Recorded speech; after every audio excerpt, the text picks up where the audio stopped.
Hey, Phil, are you there? I hate to tell you this, but I might not be able to make it home tonight. Excuse me, you going to be late again?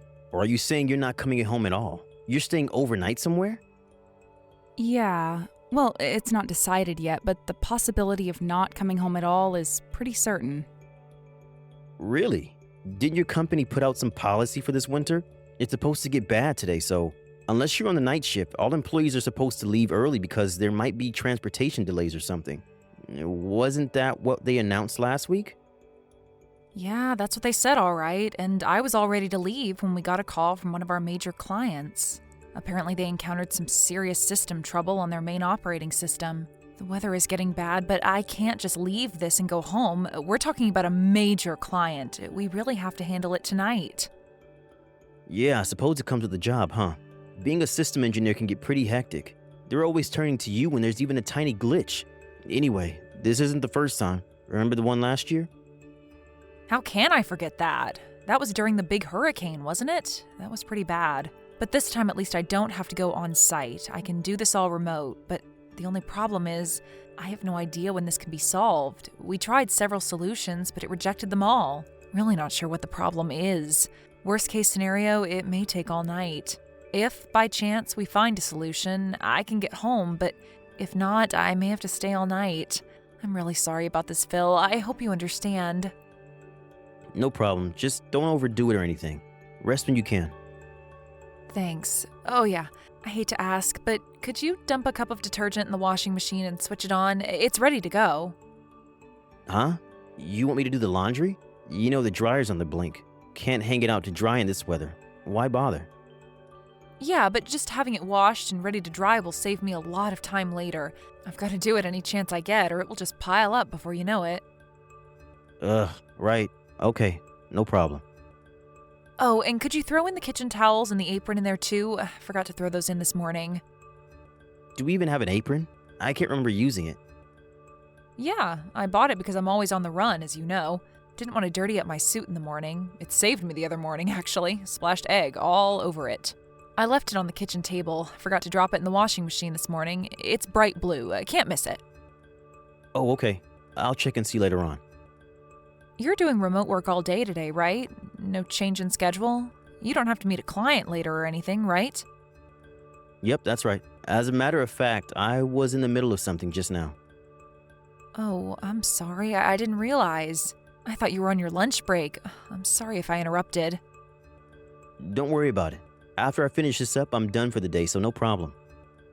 Oh, okay, great. So you got the evening free then?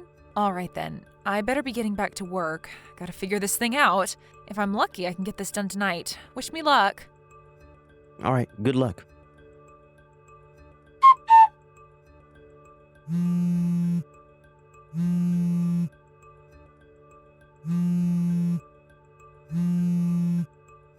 Hey, Phil, are you there? Please reply if you're seeing this. I thought you were home. You said you weren't going anywhere. It's a snowstorm out here. Where the hell did you run off to, for God's sake? Did you look outside? Have you taken a look in front of the house?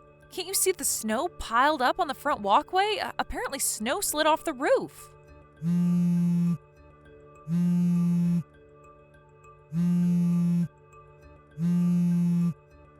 I got a call from Mrs. Barkley next door. You know, the old lady next door, right? Well, she told me that there was a woman buried in the pile of snow. Must have approached the house and the snowpack slid off the roof or something. It was apparently a pretty large pack of snow. Luckily, Mrs. Barkley called the ambulance right away because nobody was home at our place. It took a while for the ambulance to get there, but she said she seemed okay as far as she could tell. As for me, I'm still at the office. We solved that system error problem, but all transportation has been delayed. I have no way to get home because of this snow. I have no idea where you are, so I'm just relaying all this information. Just so you're aware. I can't believe you're not home, Phil. Where'd you go, for crying out loud? Contact me as soon as you see this message. I just hope you're not in trouble or anything. To be honest, I'm worried sick. Phil, are you there? Where the hell are you? I can't seem to get a reply from you. Are you even seeing this? I'm not even sure if you got back home or not. I don't see an icon on screen indicating you're seeing this. Do you even have the thing turned on? Or is your battery just dead and you can't charge it? What's going on, Phil? You're scaring me. I need a reply ASAP. We need to talk about what to do about that woman who was injured in front of our house. She's at the hospital over in Richmond. We can't just ignore her. She was injured on our property. We could get sued, so contact me right away after you see this. You do realize that you're in a real precarious situation here. I hope you're aware of that, Phil. What the hell is this, Melanie? What's with this message? Sending me crap like this? Is this some kind of gag you're pulling? What's up with this? Making up some far-fetched mumbo-jumbo about you being taken away by an ambulance? What's with this play act and exaggeration? This is not even funny at all, Melanie. And even involving Mrs. Barkley? She's just a little old lady, for God's sake. How could you get her involved in your little prank?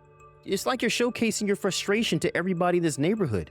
Aren't you in the least bit embarrassed by this dumb little charade? And where were you taken? You said Richmond. Are you talking about the big one on 5th Street? I don't really care, to be honest. I don't plan on visiting you there anyways. I mean, seriously, why would I after what you pulled? Huh? Pardon me? What are you saying? I'm still at the company. I really can't get out of this right now. I'm not sure I can get home right now. Hold on a second. Pardon me? And what the hell are you blabbering about, Phil? I'm really busy right now. I thought I explained it all to you. But you just messaged me about you getting buried in front of our house and that you were taken to the hospital. What was that all about then? Phil, are you even reading that message properly? Did you just glance at it? Sure sounds like it. Huh? Wait a second. You're telling me I read it all wrong? I'm pretty sure... Just read it over one more time, would you please? And this time, slowly, so that you understand the entire situation. What is this, Melanie? Some woman was hauled off to the hospital from our house? Are you serious? It says she got buried in snow in front of our house. Are you kidding me? What the hell happened? Come on, Phil. You did that, didn't you? Huh? Excuse me? What was that crap you said to me? You read that message from me all wrong. You thought it was me that got buried in snow, and you didn't give a hoot about me. You weren't even going to visit me at the hospital. Are you serious, Phil? Your outburst is all on record, so there's no use refuting any of it. You meant what you said. There is no denying the fact. Yeah, well, I just misinterpreted the message is all. I didn't mean it. I was upset. What can I say? Oh, really? Sure seemed like you meant it. Like I said, the line messages are left on record. There is no disavowing it now. I could even print it out if I wanted to. You want me to do that? Oh, yeah, and I just got a call from the hospital. They were finally able to identify that woman that was taken there. What? They said her name was Deborah Sinclair. Ring any bells? I wonder why she was at our home. Delivering something, perhaps? Or maybe visiting someone? Hold on a second. Did you just say Deborah Sinclair? I mean, just want to confirm, you know. That's right. Sure sounds like it rings a bell with you, Phil. On the other hand, I have no recollection of such a person. Who is this Deborah Sinclair? You know her, right? Who is she, Phil? I'm not sure. I thought it was you. Yeah, and? You thought it was me, so what? Forget what I said. It's nothing. It's kind of late to be saying any of that anyways. Pardon me? Phil, do you know how much time has passed since this Deborah was taken to the hospital? It was a pretty frantic situation that unfolded over there. All the neighbors were out, the ambulance blaring down the streets, a couple of cop cars even showed up. In such a situation, don't you think they did a little background check regarding the whole thing? The cops aren't stupid, you know.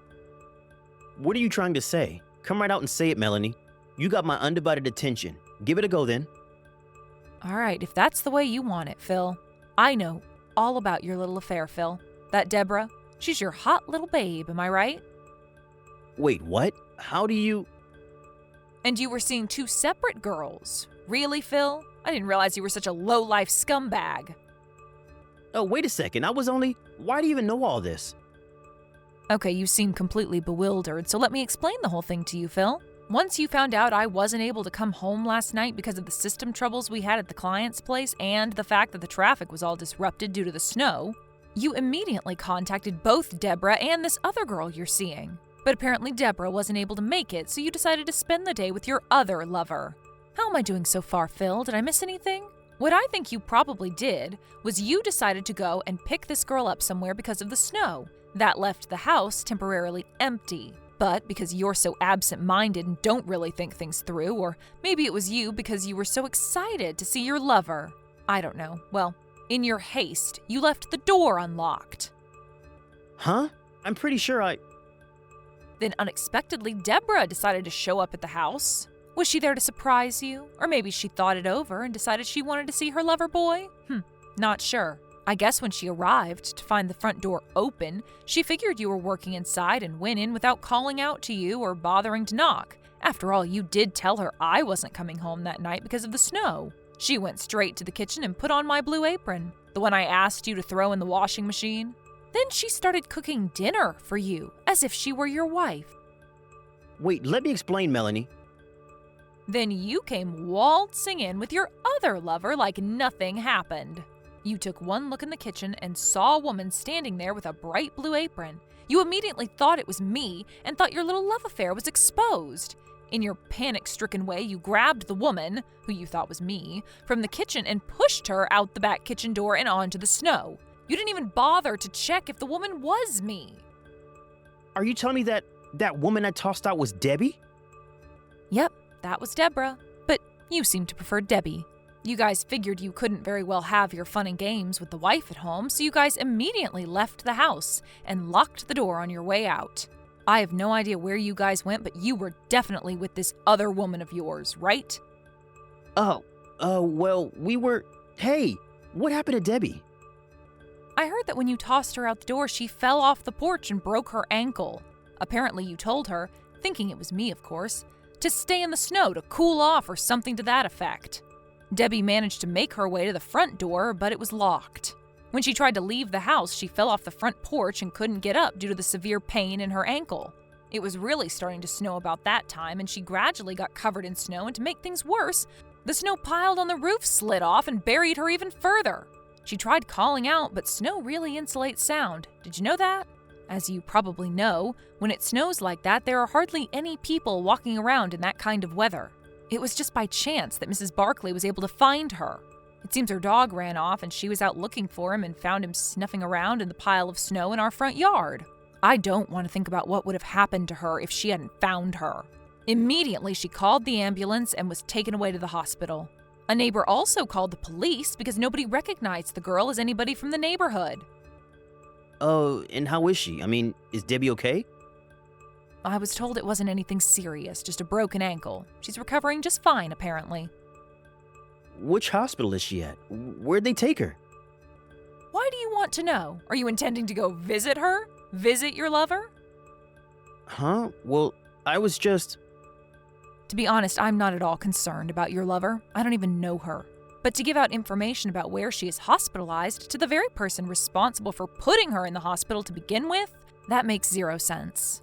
So I'm sorry, Phil, I have no intention of telling you anything. Rather than worrying about your sweetheart, maybe you should start worrying about yourself. Me? Why should I worry? As I mentioned earlier, a neighbor contacted the police, and the whole thing kind of got a little more complicated. What do you mean? How complicated? Did you really think the police would just let this go? Don't you think they would have investigated this? A woman was injured, you know? But the police... Why involve the police? They cleared me of any wrongdoing, but I don't know what the situation is right now. I think they're still continuing the investigation. Wait a second, what are you saying? That I may be in trouble? What's going to happen to me? What do they want from me? Don't ask me. How could you say that, Melanie? I'm your husband.